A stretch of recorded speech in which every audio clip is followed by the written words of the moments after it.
Buenas noches, profesora y compañeros. En esta noche el tema asignado es Geografía Agraria, Agrícola y Rural. Presentado por mis compañeras Geraldine Mendoza, Sandra Córdoba, Tatiana Ortega, Anelis Rodríguez, Esther Barguandí y mi persona Alma Peña. Como primer punto tenemos el concepto de geografía agraria. Es la ciencia encargada del estudio del suelo modificado por la agricultura. La geografía agraria tiene como objeto de estudio el paisaje agrario. Cuando se dice paisaje agrario, esto hace énfasis al espacio geográfico intervenido por la acción del hombre para actividades agrícolas y ganaderas. Siguiente concepto es geografía rural. Es un espacio formado por grandes extensiones en donde el humano lleva a cabo actividades agrícolas, ganaderas y forestales. Estas actividades son del sector primario. Se trata de una zona de campo distante a la ciudad, pero de fácil acceso. Este tipo de paisaje está compuesto por una serie de factores tangibles, como tipo de cultivo, e intangibles como las decisiones políticas económicas que impactan en el trabajo de campo. Geografía agrícola. Se especializa únicamente en la agricultura, en los cultivos y en el estudio de superficies cultivadas.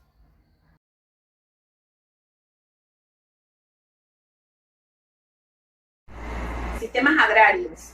Los sistemas agrarios tienen 5 elementos fundamentales que son las parcelas, los usos del suelo, el rendimiento, la productividad y el destino de producción.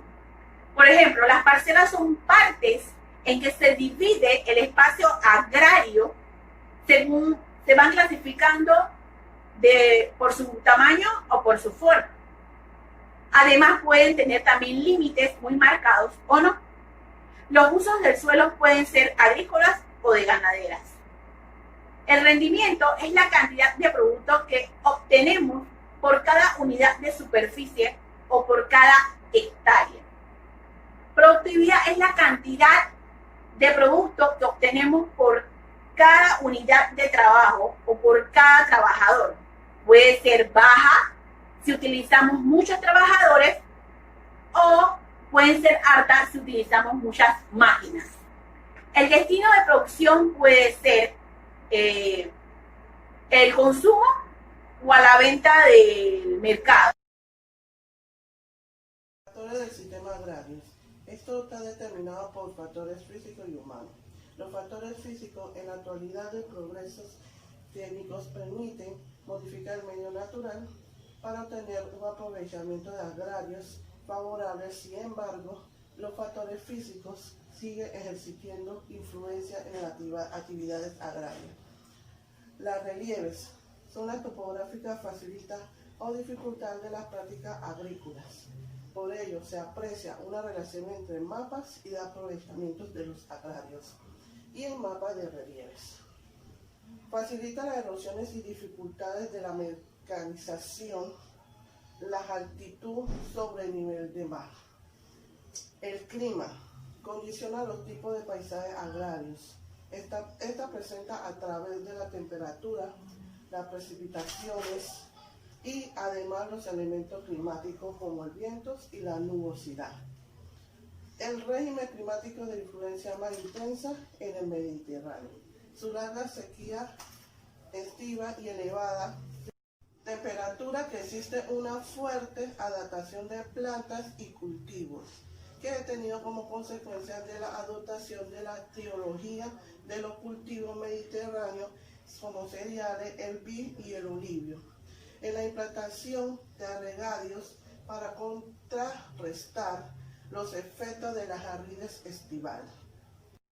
Los suelos son de calidad mediocre en otros factores muy influyentes en la agricultura.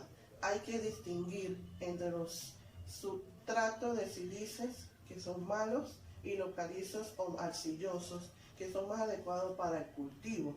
En España, la humedad predomina, los suelos pardos o más o menos la material orgánica. Factores humanos. El hombre en actuar en el medio de conciencia o inconscientemente transforma el paisaje. Esta influencia humana sobre el paisaje es muy variable dependiendo, entre otros, factores como demográficos, técnicos, sociales, económicos, historia y políticos. Demográfico. Incide en los paisajes a través de la presión de la población sobre el territorio, en lugar de una gran densidad de población. La producción será intensiva para poder alimentar a toda la población. Cuando en un lugar de presión la población va disminuyendo debido al proceso demográfico como la migración, la caída de la natalidad, del envejecimiento del mundo rural. Técnicos son uno de los más incidentes ha tenido el último medio del siglo en la transformación de los paisajes agrarios. La tecnología aplicada a la agricultura ha vencido a muchos de los límites físicos para el cultivo, como la carencia de agua, el exceso de frío, el suelo y poco fértiles, etc. Económico. Esta es una relación con el sistema productivo que existe en un lugar, así en el lugar donde prevalezca la economía del mercado. Económicos. Esta es una relación con el sistema de producción que existe en el lugar, así el lugar donde prevalezca la economía del mercado. La propiedad privada domina sobre el resto, existiendo libertad individual para el traspaso de la propiedad a los derechos de la explotación, la libertad para elegir los cultivos, mientras que en lugares de la economía socialista no existen propiedades privadas o en misma la decisión está centralizada. Social se refiere a la influencia que tiene la sociedad, la crisis económica, la desigualdad social, el crecimiento demográfico, descontrolando, que por la tanto llevar a la reducción del espacio vital y la concentración población numerosa. En la migración de una ciudad de otra como consecuencia de la pobreza por falta de empleos o la mala administración de justicia, que la ineficiencia en los centros de redacción social, el cuerpo de la seguridad corrupta en insuficiente exceso de lugares de los vicios, ventas incontroladas de alcohol y otras sustancias de efecto estimulante y la falta de política criminológica. Todas estas circunstancias, sucesos de eventos y acontecimientos influyen en un individuo para realizar conducta antisocial para provocar trastornos de la personalidad, la ansiedad, el insomnio, la depresión y la despersonalización y la esquizofrenia, etc. Histórico. La antigüedad de los asentamientos presenta por lo general la mayor concentración de la población, como ejemplo, la Europa occidental. La política. Son factores políticos, no operan en el vacío y las decisiones de la política pública tienen implicaciones económicas. Las entidades se ven afectadas por factores económicos de orden nacionales a internacionales o globales. El comportamiento de la confianza del ciudadano y su poder adquisitivo estarán relacionados con la etapa de atravieses una economía. Tipos de cultivos. Los cultivos anuales son todos aquellos que su ciclo de vida es menor o igual a un año. Hay cultivos que son permanentes, pero su producción se da cada año, a la que se le conoce como temporada de producción. Cada planta puede dar mucha producción. Existen otros cultivos que solo dan una sola producción y luego muere la planta. Se le denomina cultivos anuales para distinguir la propagación de los cultivos de otros que pueden durar de 60 a 90 días, como en el caso de la lechuga, o de 80 a 100 días, como el brócoli. En el campo de la jardinería se le llama cultivos anuales a las plantas que en el exterior crecen en la época de verano y primavera y se mantienen solo una estación de desarrollo. Frutos como la zanahoria, el perejil, el apio son bienales, que se plantan como anuales por sus raíces alimenticias, tallos y hojas. La batata y el pimentón son berenjenas sensibles de cultivos anuales. Cultivos anuales de verano. Estos cultivos se desarrollan y florecen y desaparecen en los tiempos con más calor en el año, como por ejemplo el maíz. Cultivos anuales de invierno. La siembra de invierno se origina en otoño o invierno. Subsisten durante este periodo y florecen en primavera. Las plantas progresan y florecen en la época dura, cuando casi la totalidad de las plantas están en proceso de vegetativo. En algunas anuales están en semilla, permaneciendo el tiempo cálido para nacer la planta. Estos cultivos en esta época crecen a nivel del suelo, para más protección en la noche muy fresca y se benefician al transcurso del tiempo templado del invierno, para crecer cuando se derrite la nieve. Por ejemplo, la estellaría, la mion y el barbarea son cultivos anuales de invierno, siendo importante en la ecología y en el ámbito vegetativo. Gracias. Bien, continuando con el punto 3, que son los tipos de cultivos, voy a estar desarrollando los cultivos arbustivos y los cultivos arbóreos. Ok, los cultivos arbustivos son cultivos que presentan al menos parte de su tallo leñoso, como determinadas flores y frutales. Pueden ser también cultivos anuales, leñosos industriales y otros de plantación, como la caña de azúcar, el algodón, el girasol. Incluso muchas veces el maíz se ha considerado como un cultivo arbustivo. Pero el más característico de todos es la vid. Las vid son pequeños arbustos de tronco leñoso y retorcido. Sus frutos son uvas comestibles agrupadas en racimos. Pueden alcanzar hasta 20 milímetros de altura.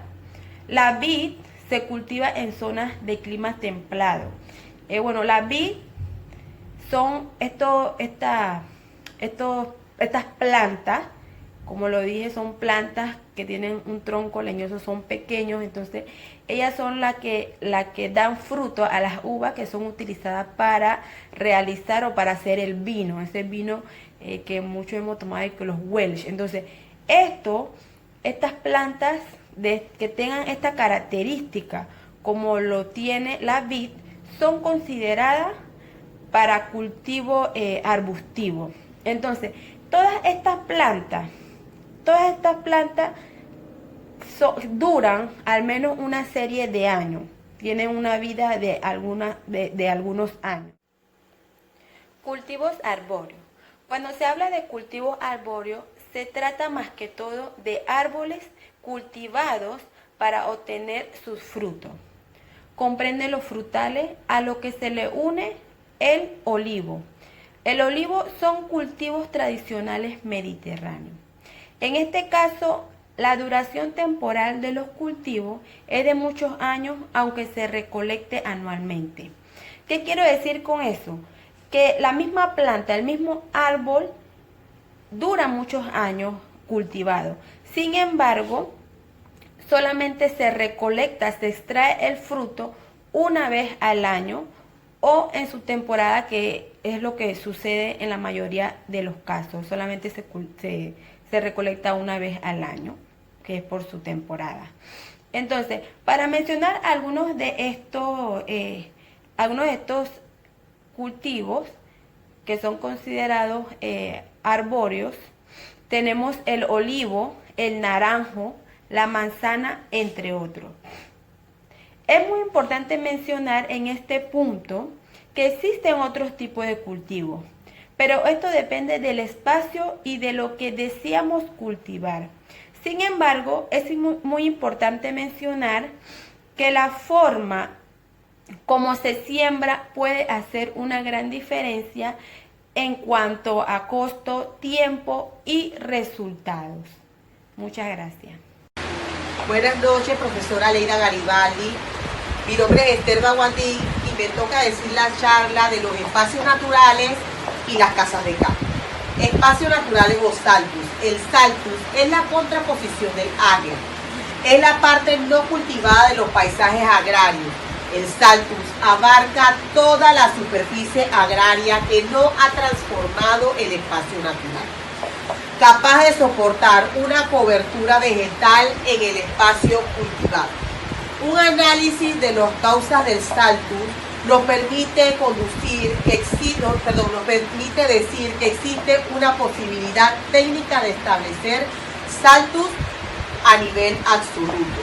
Es decir, que por su naturaleza fisiográfica será permanentemente no cultivable.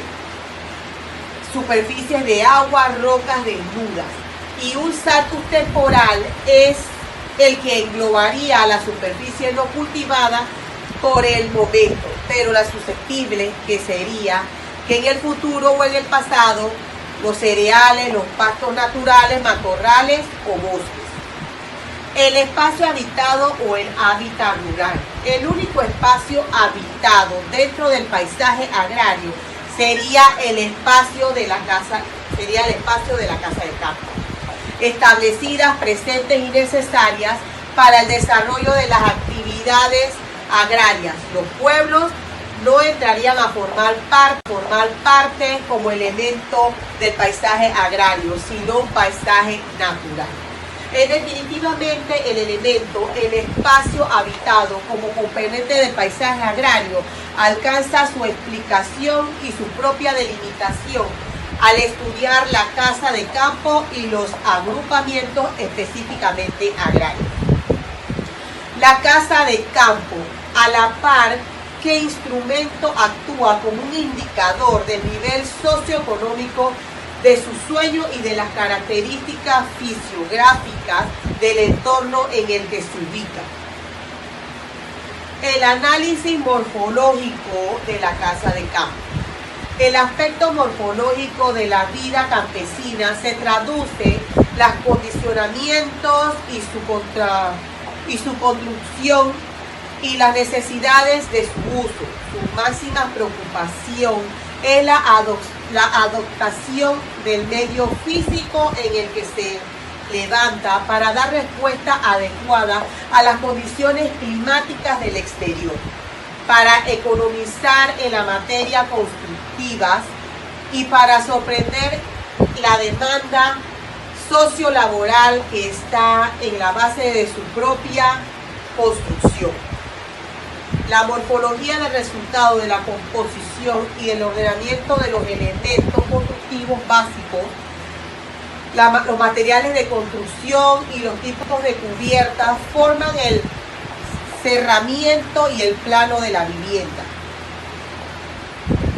La casa de madera propia de las áreas forestales, de las zonas templadas y frías, en las zonas boscosas intertropicales, los hombres no precisan guarecerse del frío y del hábitat típico será la choza hecha de rama y horascas.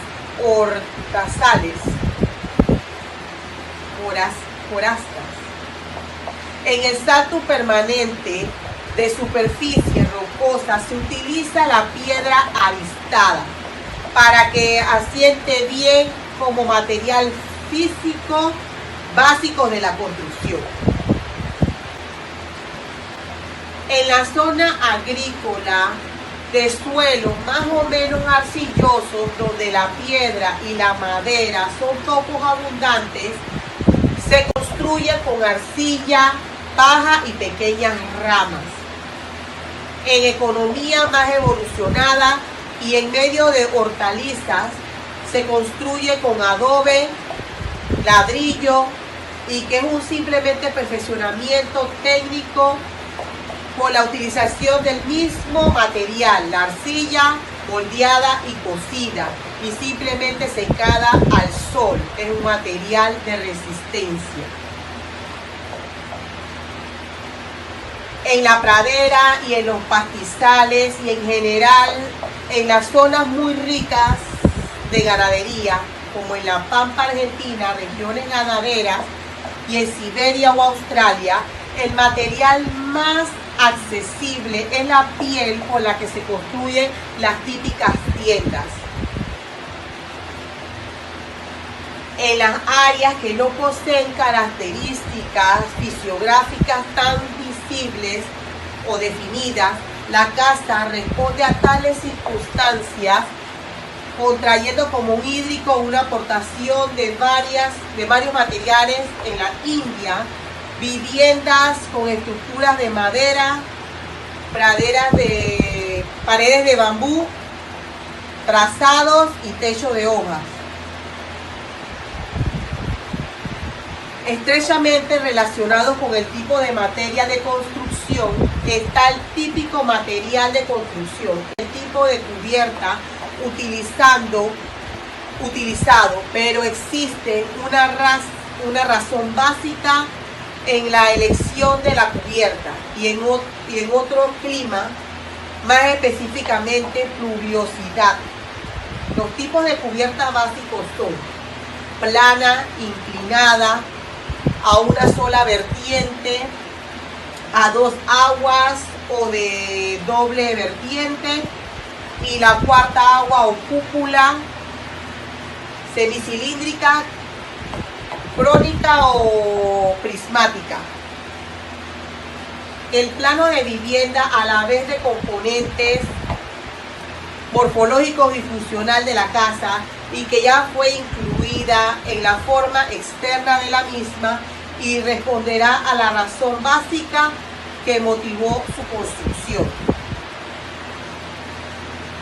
Las casas de bosque es aquella en la que existe discontinuidad en el plano entre las diferentes dependientes, viviendas, establo, silo o almacén. La casa disociada. Esta está integrada por varios edificios que suelen tener un patio interior como elemento aglutinante. Cada edificio responde a una exigencia que posee una funcionalidad precisa a cada dependencia. En la casa de bloque, dependenciales y múltiples. Análisis de la casa agraria. En cuanto a la disponibilidad de una especialización funcional de la casa, este puede ser agrícola, el que predomina los almacenes, hogares para la maquinaria, ásperos y productos de los silos cuando la explotación es funcionalmente cerealista. Ganadera, sobresalen las construcciones que representan establos, rendiles, pocilgas y los lugares para el almacenamiento de la leche y los forrajes de los piensos.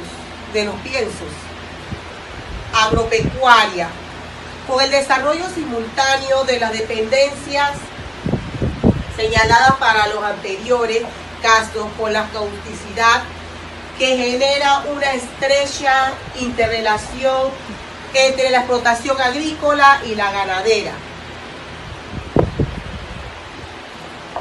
Todo ello sin olvidar la importancia funcional, residencial, cuya modalidad se adapta a mucho a la historia que lo cultiva y la economía del dueño o la condición laboral en que reside. Muchas gracias, profesora. Esta ha sido mi charla en el día de hoy. Visibles o definidas, la casa responde a tales circunstancias contrayendo como un hídrico una aportación de varios materiales en la India, viviendas con estructuras de madera, paredes de bambú, trazados y techo de hojas. Estrechamente relacionados con el tipo de materia de construcción está el típico material de construcción, el tipo de cubierta utilizado, pero existe una razón básica en la elección de la cubierta y en otro clima, más específicamente pluviosidad. Los tipos de cubierta básicos son plana, inclinada, a una sola vertiente, a dos aguas o de doble vertiente, y la cuarta agua o cúpula, semicilíndrica, crónica o prismática. El plano de vivienda, a la vez de componentes morfológicos y funcional de la casa, y que ya fue incluida en la forma externa de la misma, y responderá a la razón básica que motivó su construcción. Las casas de bosque es aquella en la que existe discontinuidad en el plano entre las diferentes dependientes, viviendas, establo, silo o almacén. La casa disociada. Esta está integrada por varios edificios que suelen tener un patio interior como elemento aglutinante. Cada edificio responde a una exigencia que posee una funcionalidad precisa a cada dependencia. En la casa de bloque, dependenciales y múltiples. Análisis de la casa agraria. En cuanto a la disponibilidad de una especialización funcional de la casa, este puede ser agrícola, el que predomina los almacenes, hogares para la maquinaria, ásperos y productos de los silos cuando la explotación es funcionalmente cerealista. Ganadera, sobresalen las construcciones que representan establos, rendiles,